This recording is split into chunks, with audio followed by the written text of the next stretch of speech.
பானு, பாகிஸ்தானின் தாக்குதல் தீவிரப்படுத்தியுள்ளது. அதே போல் இந்தியாவும் பாகிஸ்தான் மீதான தாக்குதலை மிக அதிகமாக தீவிரப்படுத்தியுள்ளது. பாகிஸ்தான் கடந்த 2 நாட்களாக தொடர் தாக்குதலில் ஈடுபட்டு வரும் நிலையில் தற்போது நாம் பார்க்கும் அந்த அந்த வீடியோ பாகிஸ்தான் இந்தியா மீது இந்த தளத்தில் இருந்துதான் ஏவுகணைகளை தொடர்ந்து தாக்கி வருகிறது. இதனை கண்டறிந்த இந்திய ராணுவத்தினர் அது நம்மளுடைய ஏவுகணைகள் மூலம் தற்போது அந்த பாகிஸ்தானின் ட்ரோன் ஏவுதளத்தை வெகு சிறப்பாக தாக்கி அழித்துள்ளனர்.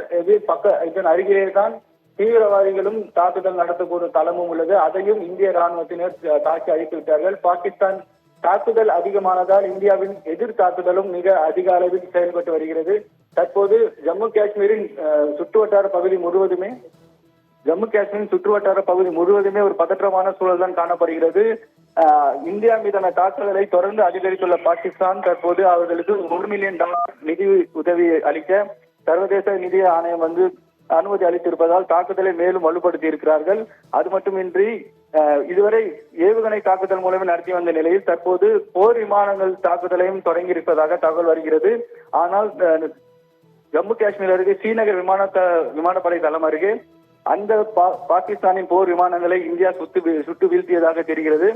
அந்த பாகிஸ்தானில் சுட்டு வீழ்த்த போது அதில் இருந்த விமானிகள் பாராசூட் மூலம் தப்பியிருக்கிறார்கள். அவர்களை தேடும் பணியில் ராணுவ குழுவினர் ஈடுபட்டிருக்கிறார்கள்.